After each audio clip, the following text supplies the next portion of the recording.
Welcome to the Story Junction, where every tale begins with a spark. Here, we don't just tell stories, we bring them to life. So sit back, relax, and let the journey begin. In the summer of 1867, in a remote farming community outside Sedalia, Missouri, 8-year-old Timothy Caldwell became the subject of the most disturbing medical case study ever documented in the American Midwest. Dr. Samuel Harding, the region's only physician, filled 3 leather-bound journals with observations of a child whose behavior defied every principle of human nature known to 19th-century medicine. The boy appeared normal, even charming to casual observers, but beneath his innocent exterior lay something that medical science of the era simply could not explain. For 6 months, 3 people died in accidents around Timothy Caldwell, along with dozens of farm animals found dead under mysterious circumstances. 11 people who had all, in some way, crossed paths with a child whose smile never reached his pale blue eyes. The official records were sealed by local authorities and hidden away for over a century. But the truth about Timothy Caldwell reveals a darkness that challenges everything we thought we knew about the capacity for evil in childhood. Before we continue with the story of Timothy Caldwell and the terror that gripped Sedalia County, if this story intrigues you, make sure to subscribe to our channel and ring that notification bell so you never miss our deep dives into America's darkest historical mysteries. And please, let us know in the comments what state or city you're listening from. We love hearing from our community of mystery enthusiasts around the world. The events that would make Timothy Caldwell infamous began not with violence, but with loss. The Missouri of 1867 was a state still bleeding from the wounds of civil war. Towns like Sedalia had sent their young men to die on distant battlefields, leaving behind widows, orphans, and communities struggling to rebuild. The Caldwell farm, nestled in a valley 15 miles south of town, had once been prosperous. James and Martha Caldwell had built their homestead with dreams of raising cattle and corn, but those dreams died with James at the Battle of Wilson's Creek in 1861. Martha tried to maintain the farm alone, but consumption took her lungs in the bitter winter of 1865. Their son Thomas, barely 21, inherited land he couldn't work and debts he couldn't pay. When Thomas received word that his brother William had died at Andersonville prison, leaving behind a widow and 8-year-old son, he saw both burden and opportunity. The boy, Timothy, would need a home, and Thomas needed help with the endless work of farming. Thomas Caldwell was a hard man, made harder by war and loss. His wife, Sarah, had grown sharp-tongued and bitter during their childless years. Neither was particularly suited for raising a child, especially one who arrived at their door in the spring of 1866, carrying nothing but a small cloth bag and eyes that seemed far too old for his young face. Timothy Caldwell was small for his age, with pale skin that burned easily in the Missouri sun and blonde hair that his Aunt Sarah kept cut short to keep the lice away. He spoke little of his life before the farm, offering only fragments when pressed. His father had been a soldier. His mother had coughed blood. He had lived with neighbors for a while after she died. What struck adults most about Timothy was his politeness. He always said, "Yes, sir," and "Yes, ma'am." He never complained about work or punishment. He seemed in every way to be the model of a well-behaved child. Dr. Samuel Harding first encountered Timothy in June of 1866, when the boy accompanied his uncle to town for supplies. Harding, a graduate of the Missouri Medical College and one of the few formally trained physicians west of St. Louis, had developed a keen eye for reading people during his years treating both Union and Confederate soldiers. Something about the Caldwell boy unsettled him, though he couldn't identify what. The child was perfectly respectful, Harding would later write in his journal. He answered questions directly, maintained appropriate eye contact, and displayed none of the fidgeting or shyness typical of rural children encountering strangers. Yet I found myself deeply uncomfortable in his presence. His gaze held an intensity that seemed to suggest he was studying me with the same clinical interest that I typically reserved for my patients. The farming community around Sedalia was small enough that everyone knew everyone else's business. The Caldwell farm was isolated, but not so isolated that neighbors didn't notice things. Mrs. Eleanor Patterson, whose property bordered the Caldwell land, would often see Timothy working in the fields or tending to the livestock. She remarked to her husband that the boy worked with unusual focus for a child his age, never seeming to tire, never stopping to play or rest, as children naturally do. It was like watching a little machine, she told her husband Samuel over dinner one evening. He'd work steady from sunrise to sunset, never complaining, never slowing down. Ain't natural for a boy to have no play in him at all. The Patterson farm kept chickens, and Eleanor noticed that her birds became agitated whenever Timothy was near the property line. They would cluster together, squawking and ruffling their feathers, refusing to venture close to the fence that separated the properties. Her husband dismissed it as coincidence, but Eleanor couldn't shake the feeling that the animals sensed something about the boy that humans missed. The first death occurred on a sweltering afternoon in August 1866. Little Mary Fletcher, age 5, was the daughter of the town blacksmith and known throughout the community for her bright laugh and tendency to wander. She had been playing near Willow Creek, a shallow stream that ran between several properties, including the Caldwell farm. Timothy found her body. He arrived at the Fletcher home just as the family was preparing for supper, his clothes damp and his face pale, with what appeared to be genuine distress. "Mrs. Fletcher," he said, his voice steady despite his obvious agitation, "I found Mary by the creek. She's not breathing." The search party that rushed to the creek found Mary Fletcher face down in water barely 18 inches deep. Dr. Harding, summoned immediately, determined that the child had drowned, a tragic but not uncommon accident in rural areas where children played unsupervised near water. What troubled Harding was not the death itself, but Timothy's account of discovering the body. The boy provided an unusually detailed description of exactly where Mary had been found, the position of her body, and the condition of her clothing. When pressed about how he had come to be in that particular spot at that particular time, Timothy explained that he had been looking for a lost calf. The boy's recall was remarkably precise, Harding noted in his journal. He could describe the exact position of the deceased child's limbs, the way her dress had been caught on a submerged branch, even the color of the water around her face. Such attention to detail seemed unusual for a child who claimed to be frightened and upset by the discovery. Thomas Caldwell, when questioned, confirmed that one of their calves had indeed gone missing that morning and that he had sent Timothy to search the creek area. The calf was found 2 days later, healthy and grazing in a meadow nearly a mile from where Mary Fletcher had drowned. The Fletcher family, devastated by their loss, received Timothy's sympathy with gratitude. He had, after all, been the one to find their daughter and alert them immediately. At the funeral, Timothy sat quietly with his aunt and uncle, his head bowed respectfully throughout the service. When the family thanked him for his quick action in alerting them, he accepted their gratitude with appropriate solemnity. "I wish I could have found her sooner," he told Mary's father, his voice carrying just the right note of regret and sorrow. But Eleanor Patterson, watching from across the church, noticed something that nagged at her for days afterward. When Mary Fletcher's mother collapsed in grief during the service, when the sight of the small coffin reduced grown men to tears, Timothy Caldwell's expression never changed.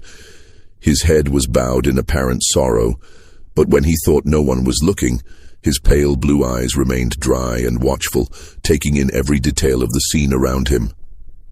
The second death came 3 weeks later.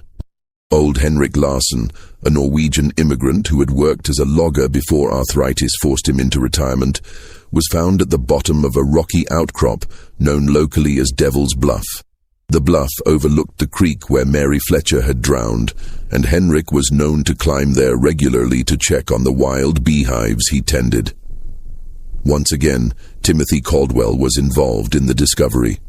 He had been walking home from town when he spotted something unusual at the base of the bluff. "I saw Mr. Larsson's hat caught on a thorn bush," Timothy told the gathering crowd. "I called out to him but got no answer, so I climbed down to look." Henrik Larsson was dead, his neck broken from what appeared to be a fall from the top of the 40-foot bluff. Dr. Harding's examination revealed that the old man had likely died instantly upon impact. The only unusual aspect of the scene was the presence of several dead bees scattered around the body, far more than would typically be found away from a hive. Mr. Larson knew those bluffs better than any man in the county, Samuel Patterson told Dr. Harding after the examination. He'd been climbing up there for 3 years, never had so much as a stumble. Don't make sense he'd fall now. Timothy, when questioned, suggested that perhaps the old man had been stung by bees and lost his footing. He was always talking about how angry they get when you disturb them, the boy said. Maybe they swarmed him and he got confused.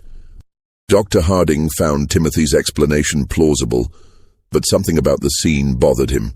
The dead bees were all clustered in a small area directly around Henrik's body. If the old man had disturbed a hive at the top of the bluff, there should have been more evidence of bee activity along his presumed path of flight and fall. Instead, it appeared as though the bees had somehow been concentrated around the impact site. When Harding climbed to the top of the bluff to examine the beehives, he found them intact and showing no signs of recent disturbance. The worker bees were active but not agitated, going about their normal business of gathering nectar from the late summer wildflowers. The third death shattered any illusions about coincidence. In September 1866, 6-year-old Jacob Mills vanished while playing in the woods near his family's cabin. His body was found 4 days later in an abandoned well, nearly half a mile from where he had last been seen. Timothy Caldwell had volunteered to join the search party. For 3 days, Timothy searched alongside the adult volunteers, showing remarkable endurance for a child his age. He seemed to know the woods intimately, guiding searchers through areas that even long-time residents found difficult to navigate. When asked how he had learned the terrain so well, Timothy explained that he often explored the woods during his free time, looking for useful plants and herbs that his aunt could use for cooking and medicine. On the 4th day, Timothy appeared at the Mills cabin just after dawn. "I think I've found something," he told Jacob's father, his voice heavy with exhaustion. "There's an old well about a half-mile north of here. I heard what sounded like crying." The well was partially concealed by fallen logs and overgrown brush. Jacob Mills was at the bottom, alive but barely conscious, suffering from dehydration and exposure. Dr. Harding was summoned immediately, but the boy died within hours of being pulled from the well, his small body unable to recover from the ordeal. The child had been at the bottom of that well for nearly 4 days, Harding wrote in his journal. The fact that Timothy Caldwell was able to locate him in such an obscure location raises troubling questions. How extensive is the boy's knowledge of the local terrain? What other hidden dangers might he be aware of?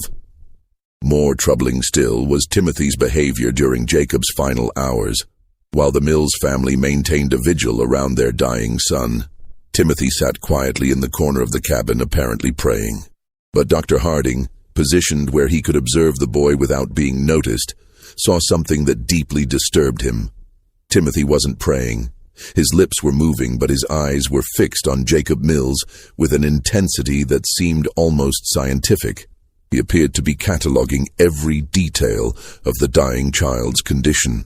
The labored breathing, the pale skin, the way consciousness flickered in and out.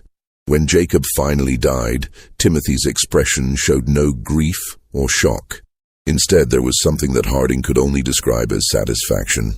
After the funeral, Dr. Harding made an excuse to visit the abandoned well where Jacob had been found. The site troubled him for reasons he couldn't articulate. The well was indeed well hidden, concealed by natural debris that would have taken considerable effort to move. Yet Timothy had claimed to hear crying from this location, a claim that seemed improbable given the depth of the well and the amount of brush covering it. As Harding examined the scene more carefully, he noticed something that the initial rescue party had missed in their urgency to save Jacob Mills. Around the rim of the well, the debris had been arranged with unusual precision. Logs and branches that should have fallen randomly showed signs of deliberate placement, creating a natural-looking camouflage that would be nearly impossible to spot unless one knew exactly where to look. The implications were too disturbing to voice aloud, but Harding could not shake the suspicion that Jacob Mills had not simply fallen into the well. Someone had placed him there, and someone had carefully concealed the location until the boy was too weak to survive rescue. That evening, Harding began keeping detailed notes about Timothy Caldwell.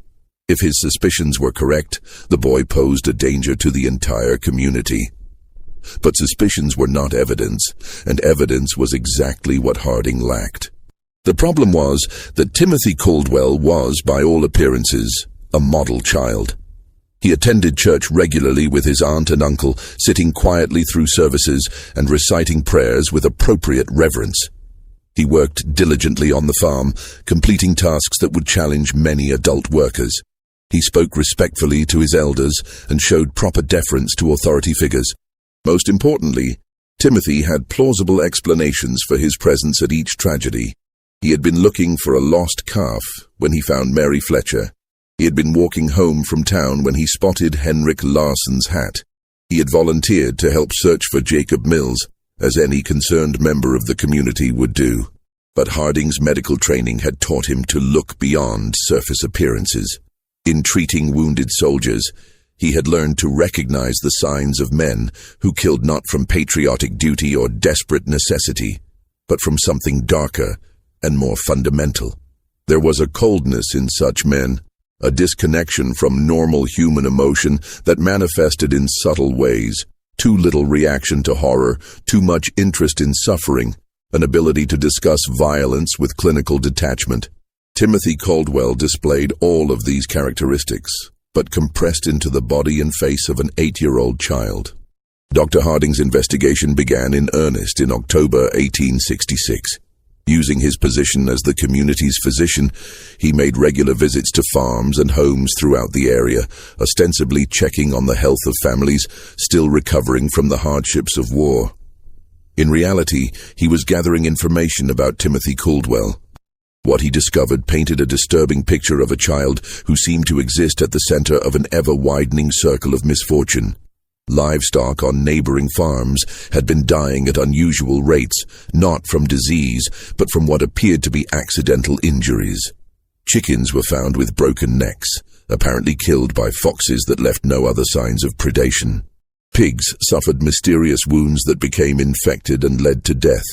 Horses developed sudden lameness that forced farmers to put them down. Mrs. Eleanor Patterson confided to Dr. Harding that she had lost 17 chickens in the past 2 months. "It's the strangest thing," she said. "They're dying 1 or 2 at a time, always found in the morning with their necks broken clean. My husband thinks it's foxes, but I've never seen fox sign around the coop. And the way they're killed, it's too neat, too careful." When Harding examined the most recent casualties, he found evidence that supported Eleanor's suspicions. The chickens had been killed with precise force applied to specific points on their necks, a technique that required considerable knowledge of anatomy. It was not the random violence typical of predator attacks, but something much more deliberate and controlled. Similar patterns emerged on other farms. James Wickham had lost 3 calves to what he described as freak accidents. Animals that had somehow managed to strangle themselves on ropes or wedge their heads in fence rails in ways that defied logical explanation. Robert Dunham's prize bull had fallen into a ditch and broken its leg, despite being one of the most sure-footed animals in the county. In every case, the affected farms were within walking distance of the Caldwell property, and in several instances, neighbors reported seeing Timothy in the vicinity around the time of the incidents. "I saw him walking along our fence line the morning before we found the calf," James Wickham told Dr. Harding. "Thought it was odd, him being so far from home, but the boy was always polite when he saw me. Waved and called out a greeting like he was taught proper." Dr. Harding also began paying closer attention to Timothy's behavior during his routine medical visits to the Caldwell farm. The boy was always present during these visits, standing quietly while Dr. Harding examined his aunt and uncle for the various ailments common to farming life. But Harding noticed that Timothy watched these examinations with unusual interest, asking questions about anatomy and medical procedures that seemed advanced for a child his age. "How do you know if someone's really dead?" Timothy asked during one visit, his tone casual as if discussing the weather. Sometimes people just look like they're sleeping. When pressed to explain his curiosity, Timothy said he was concerned about being able to help if someone was hurt while he was alone on the farm. Uncle Thomas says I need to know how to handle emergencies since we're so far from town, he explained. The explanation was reasonable, but something about the question disturbed Dr. Harding. There was a clinical quality to Timothy's interest in death and injury that went beyond normal childhood curiosity. The boy asked about the mechanics of dying, how long it took, what signs to look for, whether people could survive various types of trauma, with the same detached interest that a medical student might show when studying cadavers. During these conversations, Harding began testing Timothy's knowledge with deliberately false information, claiming that certain injuries were fatal when they were not, or that specific symptoms indicated particular conditions. Timothy never challenged these false statements directly, but Harding noticed that the boy filed away every piece of information with remarkable retention. More disturbing still was Timothy's response to Dr. Harding's stories about treating wounded soldiers during the war. While most children showed appropriate shock or sadness when hearing about battlefield injuries, Timothy listened with rapt attention, asking detailed questions about wound patterns, blood loss, and survival rates. "Did they scream a lot when you cut off their arms?" Timothy asked during one such conversation, his pale blue eyes fixed intently on Dr. Harding's face. "Or were they too hurt to make noise?" The question, delivered in Timothy's characteristically polite tone, sent a chill through Dr. Harding that he would never forget. By November 1866, Dr. Harding had filled nearly 2 complete journals with observations about Timothy Caldwell. The picture that emerged was that of a child who possessed an adult's understanding of violence and death, combined with a complete absence of normal human empathy. But documentation was not the same as evidence, and evidence was what Harding would need if he hoped to protect the community from what he increasingly believed was a dangerous predator. The opportunity to gather that evidence came when Thomas Caldwell injured his back during the fall harvest. The injury required bed rest and daily medical visits, giving Dr. Harding unprecedented access to the Caldwell household. During these visits, he began engaging Timothy in longer conversations, carefully probing to understand the extent of the boy's knowledge and the nature of his thoughts. What he discovered exceeded his worst fears. Timothy Caldwell had been conducting experiments on living creatures for months, possibly years. Using a combination of careful questioning and direct observation, Dr. Harding determined that the boy had been systematically capturing and torturing small animals, studying their responses to various forms of injury and distress. Timothy had mentioned the cave during one of their conversations, describing it as a place where he went to think and be alone. When Dr. Harding investigated the site, he found a carefully organized collection of animal bones, crude surgical instruments fashioned from farm tools, and a series of detailed drawings that documented various experiments in torture and mutilation. The drawings were the most disturbing discovery. Rendered with surprising artistic skill for a child, they showed rabbits, squirrels, birds, and larger animals in various stages of dissection and injury. Each drawing was accompanied by notes written in Timothy's careful handwriting, describing the animal's reactions, the time it took to die, and observations about which methods caused the most suffering. Subject remained conscious for approximately 10 minutes after removal of eyes. Read one notation beside a detailed drawing of a rabbit. Vocalizations decreased gradually. Movement ceased after application of pressure to throat.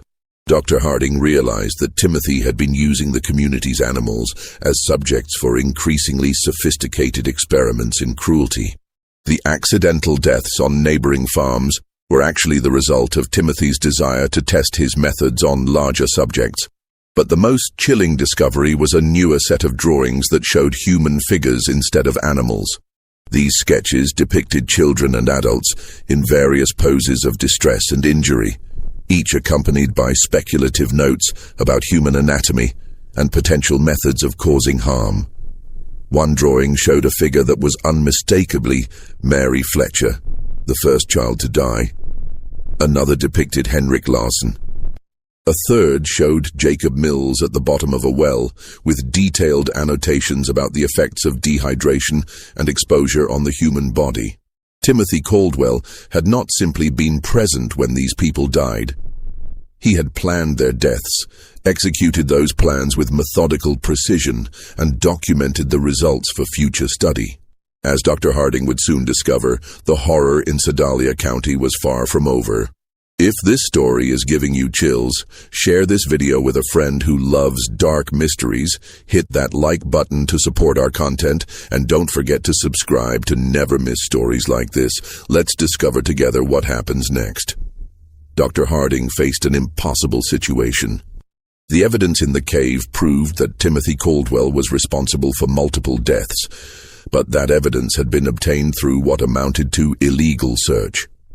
Moreover, the idea that an 8-year-old child could be a calculating murderer was so far outside the accepted understanding of human nature that no court would accept such a claim.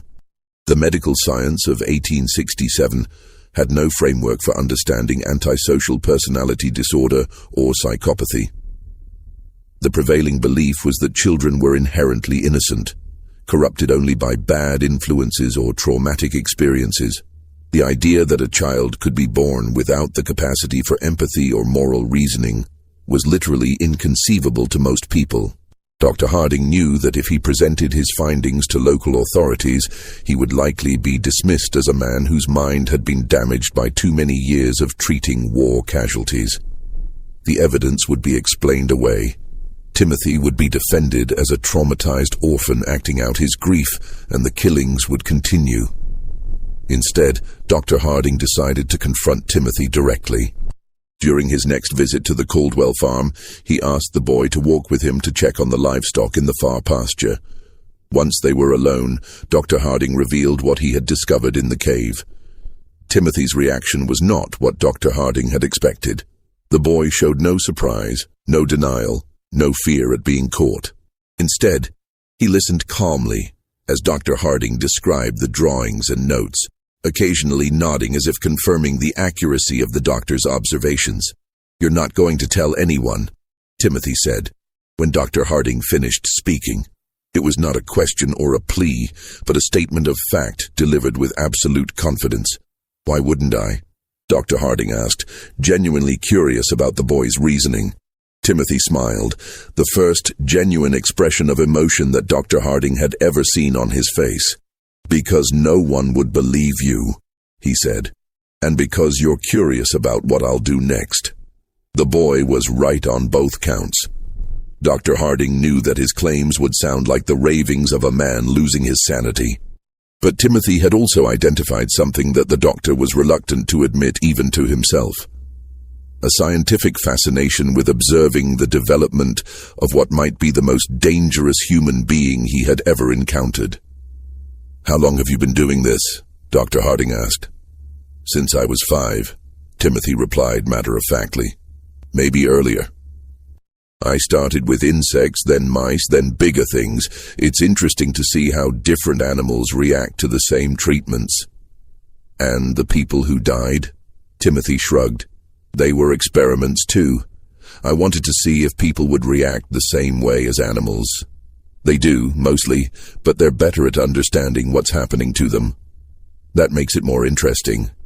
Dr. Harding felt a chill that had nothing to do with the November air. "What are you planning to do next?" Timothy considered the question seriously before answering. "I need to find out what happens when you hurt someone who trusts you completely. Someone who wouldn't suspect anything until it was too late." The implication was clear. Timothy was planning to kill his aunt and uncle. Dr. Harding knew he had perhaps days, possibly only hours, before Timothy acted on his plans. The boy had revealed his intentions with the casual confidence of someone who believed himself untouchable, and past experience suggested that Timothy did not delay once he had decided on a course of action. That evening, Dr. Harding visited Sheriff William Crawford in Sedalia.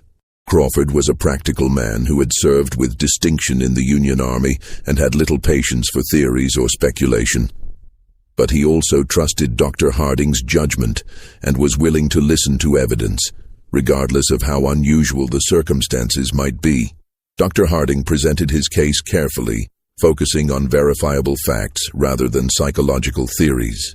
He showed Crawford the drawings and notes from the cave, pointed out the pattern of deaths and accidents surrounding Timothy, and documented the boy's unusual knowledge of anatomy and violence. Most importantly, Dr. Harding revealed Timothy's stated intention to kill his aunt and uncle. This was information that could not be ignored, regardless of the source. "Even if half of what you're telling me is true," Sheriff Crawford said after reviewing the evidence, examining each disturbing drawing with growing alarm, "we can't arrest a child for drawings and suspicions, but we can watch him, and we can be ready to act if he tries anything." Crawford studied the anatomical precision of Timothy's sketches, noting details that even his experience as a Civil War veteran hadn't prepared him for. The two men spent hours developing their strategy, bringing in Crawford's most trusted deputies, men who had served under him during the war, and could be counted on to remain steady under pressure. Dr. Harding and Sheriff Crawford developed a comprehensive plan. Dr. Harding would arrive at the Caldwell farm at his usual time, bringing laudanum ostensibly for Thomas's pain management, but actually to keep both Thomas and Sarah sedated enough to prevent Timothy from harming them easily. Sheriff Crawford and his deputies would position themselves strategically around the farm property, close enough to respond quickly but far enough away to avoid detection. The plan was put into effect the following morning. As Dr. Harding approached the farmhouse in his buggy, he noticed immediately that something was different. The usual morning sounds of farm activity, chickens pecking in the yard, pigs grunting in their pen, were absent. The property held an unsettling quiet that made his skin crawl. Timothy appeared in the doorway before Dr. Harding had even climbed down from his buggy. The boy stood perfectly still, his pale blue eyes tracking the doctor's movements with predatory focus.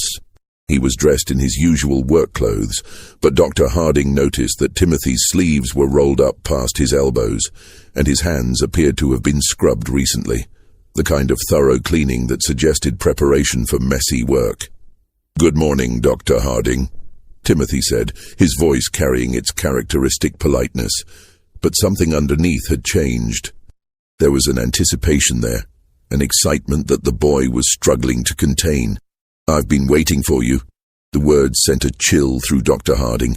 Timothy's use of waiting suggested that he had been expecting this visit, had perhaps even been counting on it as part of whatever plan he had set in motion.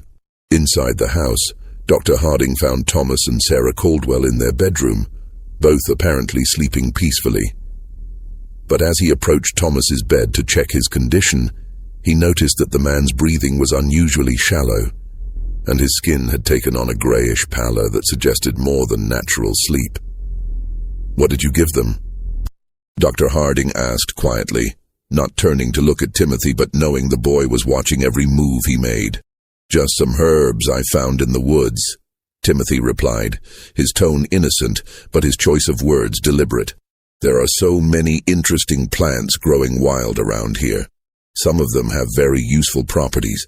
Dr. Harding checked Thomas's pulse and found it weak but steady. Sarah showed similar symptoms. She was deeply unconscious but still alive. Whatever Timothy had used, he had been careful about the dosage. The boy wanted his victims helpless but alive, at least for now.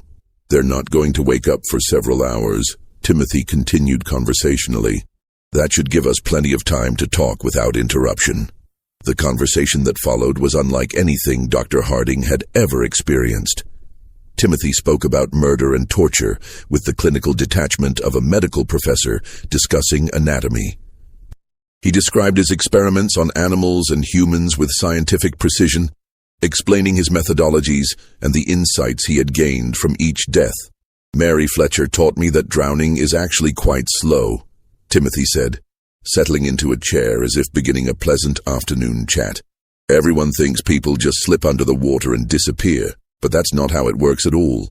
There's struggling and panic, and this interesting pattern of breathing attempts before the person finally gives up.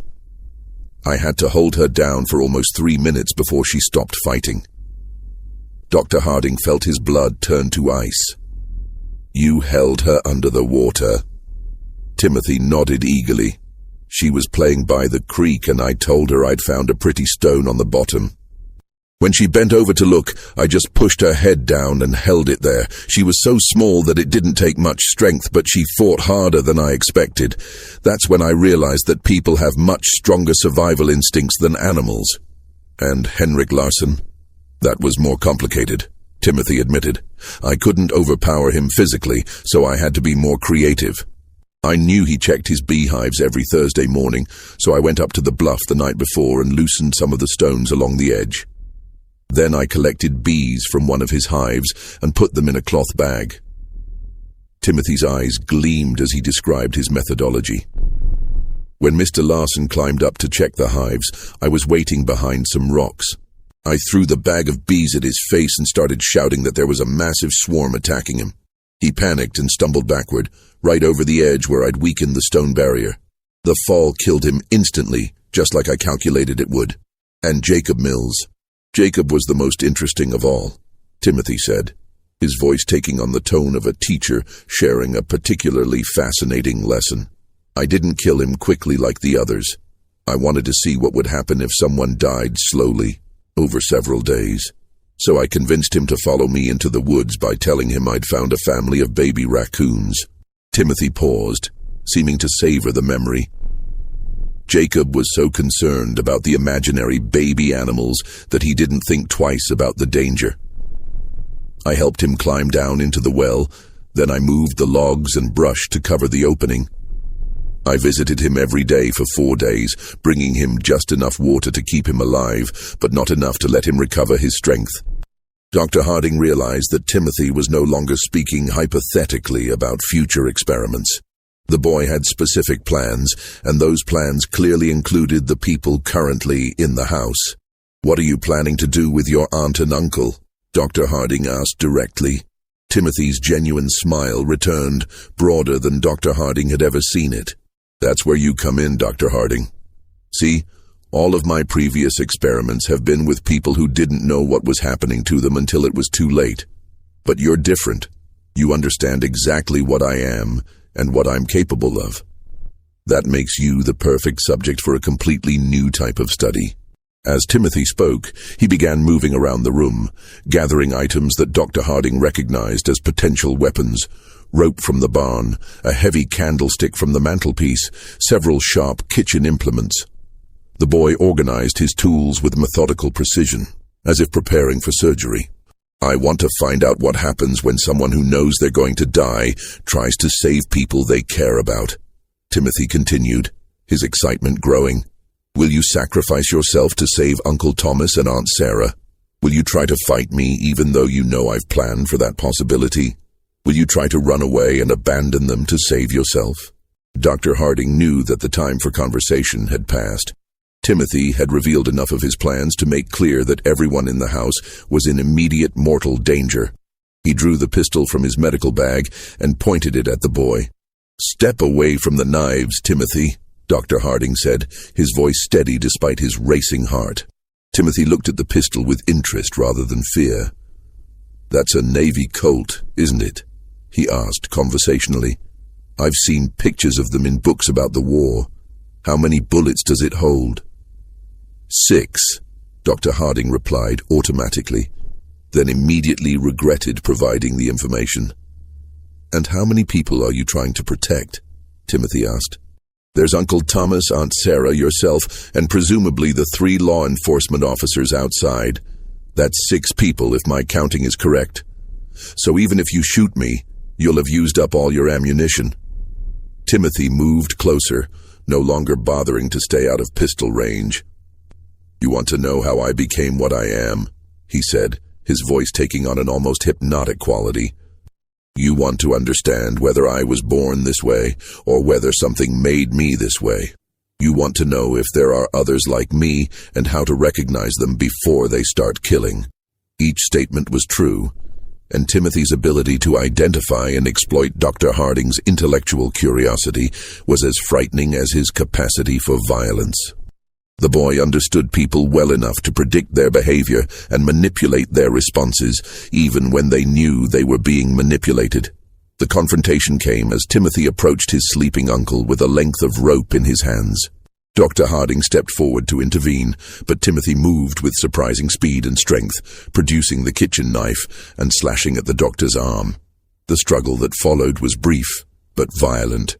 Timothy fought with the desperate ferocity of a cornered animal, using the knife with skill that spoke of considerable practice. The boy was smaller and weaker than Dr. Harding, but he was also faster and more agile, and he fought with the calculated precision of someone who had studied anatomy extensively. Dr. Harding managed to grab Timothy's wrist and twist until the boy dropped the knife, but Timothy immediately produced another blade from his clothing. It became clear that the boy had prepared multiple weapons and positioned them strategically throughout the house. The sound of their fight brought Sheriff Crawford and his deputies running from their concealed positions. They burst through the back door to find Dr. Harding struggling with Timothy, while Thomas and Sarah Caldwell lay unconscious on their bed, apparently unaware of the violence occurring around them. Deputy Mitchell quickly subdued Timothy, while Dr. Harding caught his breath and checked on the unconscious couple. When the dust settled, Timothy Caldwell sat calmly in the corner of the room, his clothes torn and his face bloodied, but his pale blue eyes still holding that same cold intelligence that had first disturbed Dr. Harding so many months earlier. "You can't prove anything," Timothy said as the deputies secured him with ropes. "Nobody will believe that a child did all those things." Sheriff Crawford looked down at the boy with a mixture of disgust and fascination. "Maybe not," he said, "but we don't have to prove everything. Attempting to murder your family is enough to see you locked up, regardless of your age." Timothy smiled at that, the same genuine expression of emotion that Dr. Harding had seen the day before. "You won't hang me," he said with absolute confidence. "I'm too young and I'm too interesting. Someone will want to study me instead." Just when we thought we'd seen it all, the horror in Sedalia County intensifies. If this story is giving you chills, share this video with a friend who loves dark mysteries. Hit that like button to support our content. And don't forget to subscribe to never miss stories like this. Let's discover together what happens next. Timothy Caldwell was wrong about his fate, but right about the impossibility of proving his crimes. When Sheriff Crawford attempted to present the evidence from the cave to county prosecutors, he encountered exactly the resistance that Dr. Harding had predicted. The drawings and notes were dismissed as the products of a disturbed child acting out trauma from his parents' deaths. The pattern of accidents and deaths was attributed to coincidence compounded by Timothy's unfortunate habit of being helpful during emergencies. The attempted murder of Thomas and Sarah Caldwell, however, could not be explained away. 3 law enforcement officers had witnessed Timothy attacking his sleeping relatives with clear intent to kill. Even the most sympathetic observers could not argue that an 8-year-old boy would attack family members with a knife unless something fundamental was wrong with his character. The legal system of 1867 had no framework for dealing with violent children. Timothy was too young for adult prosecution, but too dangerous for simple placement in an orphanage or reformatory. The case created unprecedented challenges for Missouri's justice system, attracting attention from legal scholars and medical professionals throughout the region. After weeks of legal wrangling and consultation with experts from as far away as Boston and Philadelphia, a compromise was reached. Timothy would be remanded to the custody of the Missouri State Hospital for the Insane in Fulton, where he would be studied and treated by the most advanced alienists available in the region. The decision satisfied no one completely. Prosecutors wanted Timothy tried as an adult for murder, while defense attorneys argued that no child so young could be held responsible for his actions. Medical professionals were divided between those who believed Timothy could be rehabilitated and those who considered him incurably dangerous.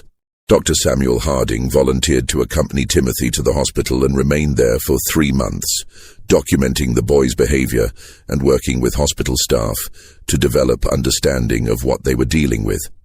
The resulting case study became one of the first systematic examinations of antisocial behavior in children, though it would not be published until decades after the events.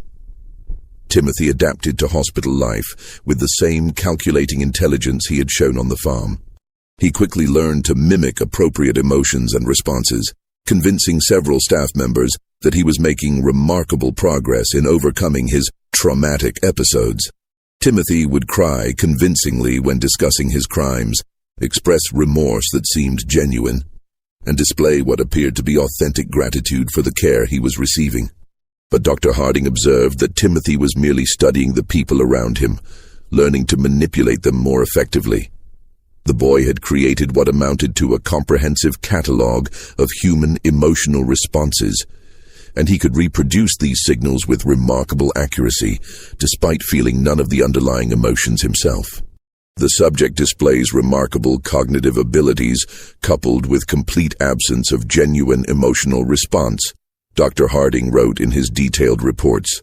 He has learned to simulate normal human reactions with sufficient skill to deceive casual observers, but extended observation reveals the performance to be entirely artificial. Timothy understands happiness as the face people make when they want something good to continue, and sadness as the face people make when they want others to help them. But he has never actually experienced either emotion himself. Dr. Harding's evaluation also revealed the extent of Timothy's violent fantasies and future plans. When the boy believed he had gained Dr. Harding's trust by pretending to be fascinated by the scientific approach to studying human behavior, Timothy began sharing ideas for future experiments that made his past crimes seem almost restrained by comparison. He has developed elaborate scenarios for testing human responses to various forms of psychological and physical torture, Dr. Harding reported confidentially. His plans demonstrate remarkable creativity and attention to detail, as well as a sophisticated understanding of human psychology.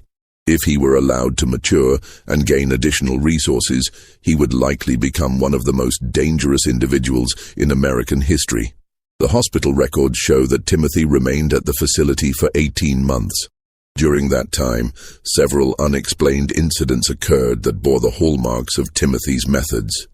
Other patients were found dead in circumstances that suggested accident or natural causes, but which showed patterns of deliberate planning when examined carefully.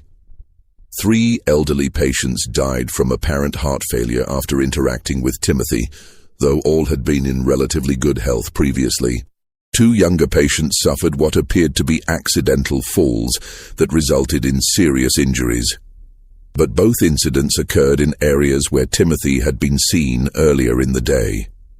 Most disturbing were the reports of patients who claimed Timothy had been visiting them at night, standing silently beside their beds and watching them sleep. Hospital staff who worked closely with Timothy also began experiencing unusual problems. Several nurses reported persistent nightmares after spending time with the boy, dreams that often featured detailed scenarios of violence and death. 2 attendants requested transfers to other wards, claiming that they felt constantly watched, even when Timothy was supposedly confined to his room. Dr. Martha Fitzgerald, who had been brought in to provide additional expertise in treating Timothy, discovered that the boy had been keeping a secret journal. Timothy had convinced one of the nurses to provide him with paper and pencil for therapeutic writing exercises, claiming that recording his thoughts and feelings would help him process his emotions more effectively. The journal appeared to contain exactly what Timothy had claimed. Daily entries describing his thoughts, his regrets about past actions, and his hopes for future rehabilitation. The writing was appropriately childlike in its language and emotional content, and it painted a picture of a deeply troubled but fundamentally redeemable young person struggling to overcome traumatic experiences. But Dr. Fitzgerald's training in European psychiatric techniques included familiarity with coded communication systems. When she applied analytical methods to Timothy's journal, she discovered that the innocent-seeming entries contained a sophisticated cipher system. The decoded messages revealed Timothy's true thoughts and plans in disturbing detail. Rather than experiencing remorse or rehabilitation, he was conducting a systematic study of the hospital, its staff, and its security procedures. His goal was not merely to escape, but to use his time in confinement to develop more advanced techniques for manipulation and murder. Day 47. Dr. F believes my tears during today's session were authentic, read one decoded entry. Her response pattern indicates increased sympathy and reduced suspicion. Estimate 3 more weeks of consistent performance will be required to establish sufficient trust for physical contact during sessions. The discovery of Timothy's coded journal led to an immediate tightening of security procedures and a reduction in his contact with hospital staff.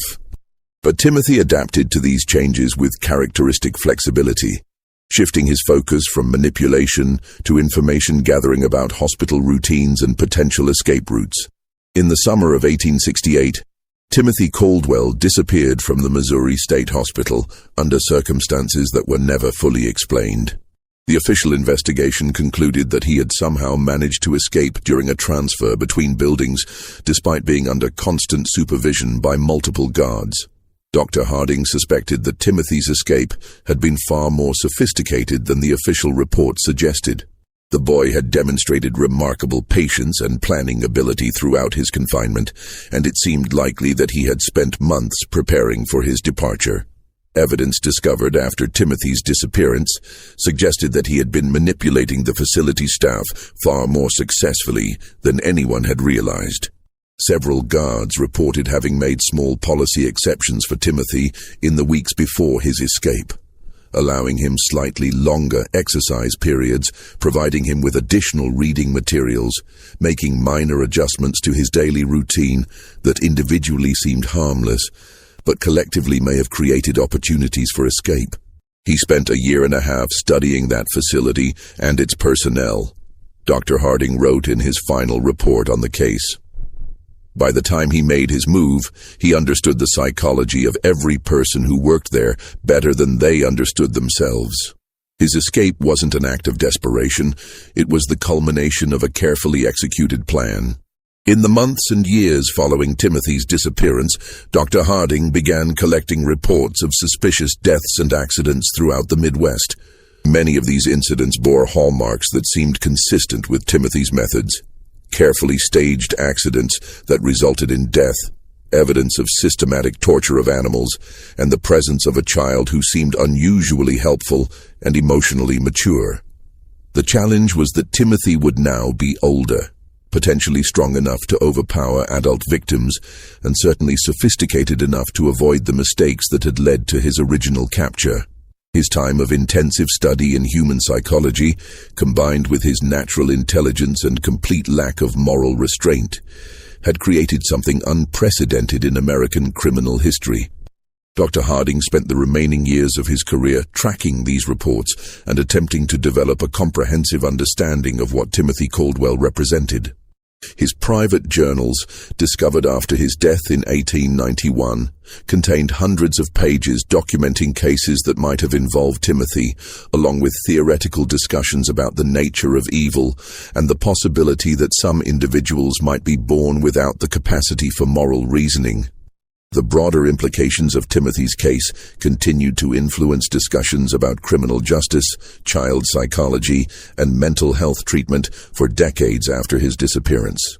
His ability to deceive trained professionals raised uncomfortable questions about the reliability of psychiatric evaluation, while his manipulative skills highlighted the potential dangers of assuming that all children are inherently innocent and redeemable.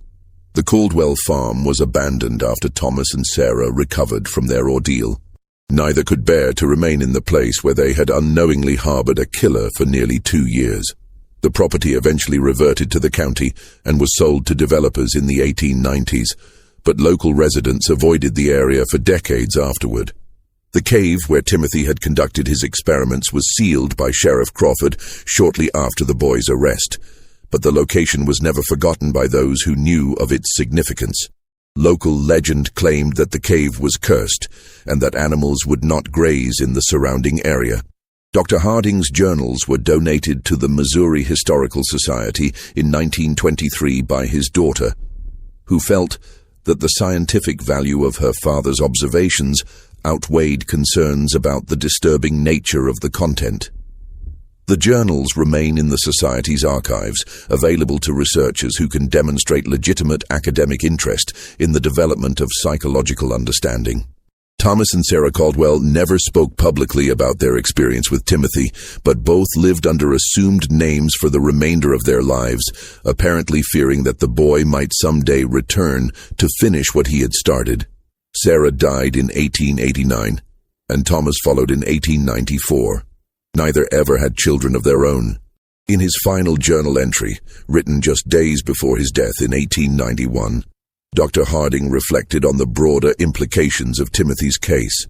I have spent 24 years trying to understand what Timothy Caldwell represented, and I fear I have reached a disturbing conclusion.